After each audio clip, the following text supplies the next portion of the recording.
사도행전 17장 11절 말씀만 우리 한 목소리로 합독하겠습니다. 11절 말씀만 함께 있습니다. 시작.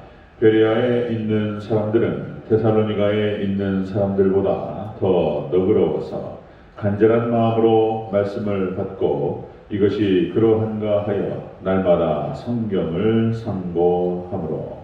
아멘. 네, 인사합니다. 허진 교수님, 예수님의 영예와 평강이 넘치시기를 축원합니다. 아멘. 네, 함께 읽으신 우리 사도행전 17장 11절 오늘 본문을 토대로 베레아 사람들의 모습이라는 제목으로 말씀드리겠습니다. 베레아 사람들의 모습. 우리 지난 시간에 데살로니가에서 복음을 전했을 때 유대인들의 강렬한 반대와 대적들이 있었습니다. 그래서 데살로니가 사역을 마쳐야만 했습니다. 너무나 반대가 심했기 때문에 그렇게 해서 데살로니가 지역을 도망치듯이 빠져나왔던 것을 우리가 봤습니다. 밤에 형제들이 바울 일행을 베레아로 보냈다, 그렇게 기록되죠. 이것은 참 성도들이 주의 종을 보호하는 모습을 볼 수가 있습니다. 교회가 참 성도가 주의 종을 보호한다. 그리고 바울 일행이 베레아 회당으로 그렇게 가게 되죠. 역시 이제 끊임없이 전도의 사역들을 계속적으로 진행했던 바울의 모습을 볼 수가 있습니다. 자, 오늘 본문은 이렇게 해서 도망치듯이 쫓기듯이 베레아 지역으로 가게 됐는데요. 여기에서 또 복음을 전했을 때에 이 베레아 사람들의 모습이 집중적으로 오늘 본문에 나타나는 것을 볼 수 있는데요. 이 베레아 사람들은 사도행전 전체적인 그 기록에서 크게 부각되지 않습니다.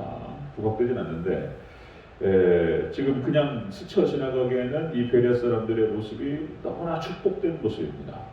우리가 좀 집중하면서 우리가 좀 참고하고 깊이 우리가 생각해야 될 부분이 있습니다. 베레아 사람 같이 한번 그 내용을 살펴보도록 하겠습니다. 자, 베레아 사람들의 모습. 첫 번째로 이들은 너그러웠다는 것입니다. 너그러웠다. 이 사람들의 마음 상태를 말하는 것인데요. 11절 초반부를 다시 읽겠습니다. 11절 초반부. 시작. 베레아에 있는 사람들은 데살로니가에 있는 사람들보다 더 너그러워서. 아멘. 더 너그러웠다. 이 너그러웠다는 말이 헬라 원어로 고귀하다, 고상하다, 그런 뜻이에요. 너그러웠다는 말이. 그러니까 이 고상하다, 그리고 숭고하다, 이 뜻이 마음이 열려 있었다는 얘기입니다. 베레아 사람들이 마음이 준비가 되어 있었어요. 마음이 열려 있었고 준비가 되어 있었다. 우리가 이제 유럽으로 성도님께서 복음의 방향을 트시고 거기에 첫 번째 성이었던 빌립보 성에서 마음이 열려있는 루디아라고 하는 그 여성을 만나게 됩니다. 그리고 이제 빌립보 교회가 그 여성의 가족을 중심으로 해서 세워지는 것을 볼 수 있습니다. 이 여성은 마찬가지였습니다. 마음같이 좋았어요. 마음같이. 사도행전 16장 14절에서 그렇게 기록됩니다. 루디아라 투아디라 시에 있는 자세복감 장사로서 하나님을 섬기는 루디아라 하는 한 여자가 말을 듣고 있을 때에 주께서 그 마음을 열어 바울의 말을 따르게 하시는지라. 루디아의 마음같이 이렇게 열려 있었고, 그리고 마음같이 좋았다라고 하는 것입니다. 자, 이 베레아 사람들의 모습도 마찬가지였습니다. 너그러웠다. 그러니까 마음같이 준비가 되어 있었다, 그런 뜻입니다. 자, 앞에서 제가 말씀 한번 드렸었는데 마태복음 13장에 씨 뿌리는 자의 비유가 나옵니다. 그리고 네 가지 밭이 나오죠. 네 가지 밭이 나오고, 자, 길가밭, 돌짝밭, 가시떨기, 그 다음에 좋은 밭 이렇게 해서 이제 좋은 밭은 30배, 60배, 100배의 열매를 거뒀다. 이 좋은 밭은 말씀을 듣고 깨닫는 마음이다. 이렇게 예수님께서 해석을 해주십니다. 그리고 이 마음밭에 대해서 하나님께서 책임을 물으십니다. 가론유다라든지 그리고 유대인들에게 책임을 물으시는 거예요. 그래서 마음밭을 준비를 해야 돼요. 또 물론 하나님께서 이렇게 복음을 전파하시고 씨를 뿌리실 때 또 하나님께서 마음밭을 준비해 주시기도 하십니다. 하나님께서 책임을 물으셔요. 가론유다 유대인에게. 이 얘기가 씨 뿌리는 자의 비유는 하나님의 복음의 역사에 대해서 밭에 밭에서 농사를 짓는 것에 대해서 비유를 하는 그런 장면입니다. 자, 그래서 우리가 한해 농사를 짓기 전에 씨를 뿌리기 전에 기경을 하잖아요. 한해 농사를 짓고 나면은 이게 이제 굳어 있다는 말이죠. 굳어 있으니까 어떻게 합니까? 뭐 경운기 트랙터 이런 거 가지고 예전에는 막 소가 앞에서 끌고 해서 쫙 갈아엎잖아요. 싹 갈아엎어가지고 맞죠? 이 기경이라는 표현을 쓴단 말이죠. 그리고 갈아엎어가지고 땅을 부드럽게 한 다음에 씨를 뿌려야지 씨가 뿌리를 내리고 이게 나온단 말이죠. 딱딱하게 굳어 있으니까 거기서는 씨를 뿌려봐야 안 된단 말이에요. 막 갈아엎으신단 말이죠. 자, 그러니까 출애굽한 이스라엘 백성들도 출애굽하기 전에 하나님께서 사실상 기경하신 거예요. 기경하신 거. 그러니까 애굽에서 거기서 과일 따먹고 그리고 고기 먹으면서 고센 땅에서 좋다 이러면서 이제 애굽 땅에서 사는 그 생활이 재밌었고 흡족했고 그리고 부족함이 없었고 너무 좋았어요. 그러면 절대로 출애굽하지 않습니다. 왜 광야로 나오겠습니까? 거기서 못 살게 만드니까 막 사내 아이가 아들이 태어나면 죽이고 그리고 막 히브리 노예들 막 해가지고 막 잡아 돌리고 막 강제 노역으로 막 심하게 하니까 힘들잖아요. 너무나 못 살겠으니까 나오는 거예요. 그러니까 하나님께서 부르실 때에 하나님께서 마치 기경하셔요. 그러는 경향이 있습니다. 이게 말씀이기 때문에 그렇습니다. 그러니까 하나님께 부르시고 복음의 씨앗을 뿌리시기 전에 마음밭을 준비하시는 경향이 있습니다. 안 그러면은 택하신 백성은 그렇게 하시는 거예요. 마음을 갈아엎는 거예요. 하나님께서. 이 갈아엎는 과정이 때로는 연단과 고난을 보내시는 거예요. 그러니까 예굽에서 재밌었으면 안 나온다니까요. 세상이 재밌으면 절대로 안 나오지 않습니다. 기도할 이유가 없는 거예요. 기도도 안 나오고. 근데 세상에서 힘들고 막 때로는 질병으로, 때로는 뭐 먹고 사는 게 힘들고 막 이러니까 하나님 좀 도와달라고 이러면서 기도가 터지고 막 이러는 것이죠. 자, 하나님 부르실 때 이렇게 고난을 보내시고 역경을 보내시고 어려움을 보내신다.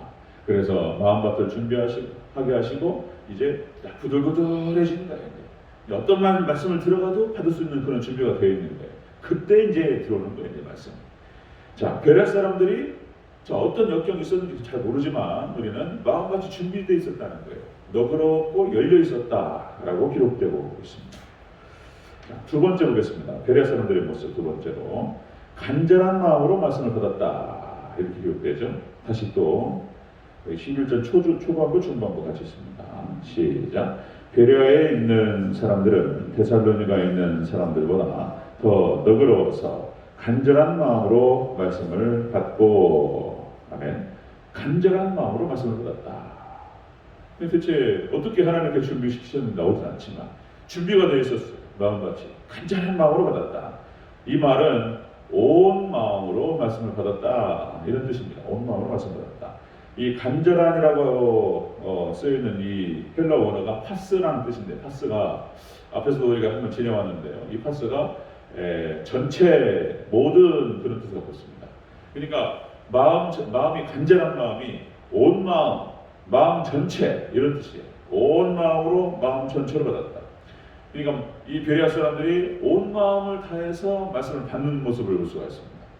이 사람들의 모습이 그런 모습이었다는 거예요. 그렇게 해서 마음이 열려 있었고 그리고 온 마음으로 말씀을 받을 준비가 되어 있었다라고 하는 것입니다. 이것이요 다 그래요. 또 여러분들 신명기 6장 5절 9절에서 쉐마가 나옵니다. 쉐마 교육 거기서 이렇게 나오죠. 너는 마음을 다하고 뜻을 다하고 힘을 다하여 내 하나님 여호와를 사랑하라. 오늘 내가 네게 명령하는 이 말씀을 너는 마음에 새기고 쫙 기록이 되죠. 여기서 마음을 다하고 뜻을 다하고 힘을 다한다. 이것이 간절한 파스예요. 파스. 이것이 간절한 마음이고 이것이 온 마음입니다. 여러분들 간절하고 온 마음을 다해서 주님을 사랑하는 저와 여러분 되시기를 축원합니다. 마음을 다하고 뜻을 다하고 힘을 다하고 간절한 마음, 이게 온 마음 이런 뜻이에요. 또 마태복음 22장 37절 38절에 예수님 또 이런 말씀 두 가지 온 율법과 선지의 강령 나오죠. 예수님께서 이르시되 내 마음을 다하고 목숨을 다하고 뜻을 다하여 주 너의 하나님을 사랑하라 하셨으니 이것이 크고 첫째 되는 계명이요 둘째는 이와 같으니 내 이웃을 내 몸과 같이 사랑하라. 이것이 온 율법과 선자의 강령이니라. 이것이 자 선지자 구약 성경의 모든 말씀을 딱 줄이면 딱 이거예요. 하나님 사랑, 이웃 사랑. 이때 표현하신 것 똑같아요. 마음을 다하고 뜻을 다하고 목숨을 다하고 간절한 마음으로 주님을 사랑하라. 온 마음으로 주님을 사랑하라. 이런 뜻입니다. 자, 이 말이 또 이제 고넬료가 말씀을 받을 때도 똑같이 쓰입니다. 사도행전 10장 33절 내가 곧 당신에게 사람을 보냈는데 오셨으니 살아있나이다. 이제 우리는 주께서 당신에게 명령하신 모든 것을 듣고자 하려 다 하나님 앞에 모였나이다. 간절한 마음으로 베드로를 통해서 전달되는 복음의 말씀을 듣고자 원했다는 거예요. 간절한 마음으로. 고넬료의 마음이 그런 마음이었다는 거예요. 온 마음을 다해서 말씀을 받았다는 것입니다. 이스라엘 백성들이 광야 40년을 지내는 동안 마음밭이 이렇게 바뀌는 거예요.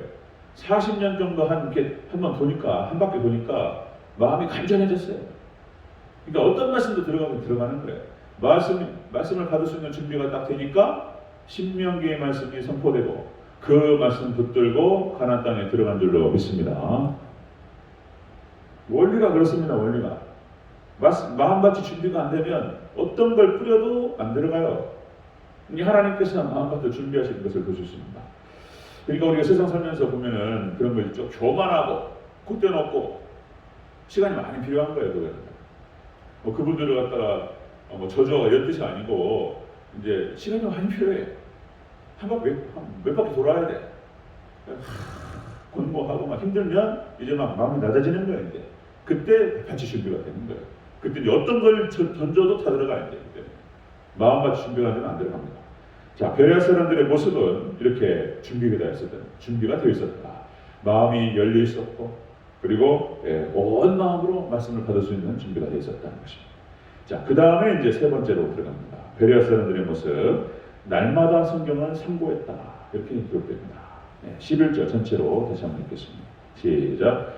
베레아에 있는 사람들은 데살로니가에 있는 사람들보다 더 너그러워서 간절한 마음으로 말씀을 받고 이것이 그러한가 하여 날마다 성경을 상고함으로. 아멘.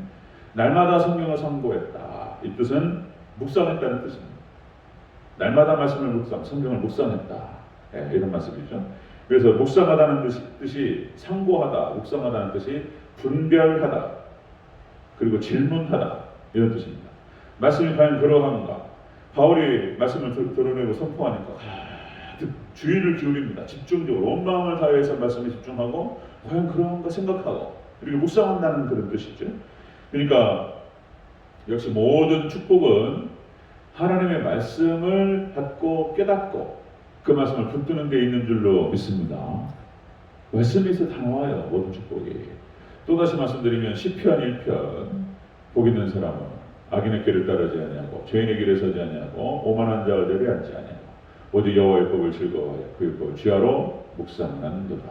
아멘. 그 사람은 시냇가에 심은 신김나무가 철을 따라 열매를 맺으며 그 잎사귀가 마르지 아니한 같으니 그가 하는 모든 일이 다 형통이로다.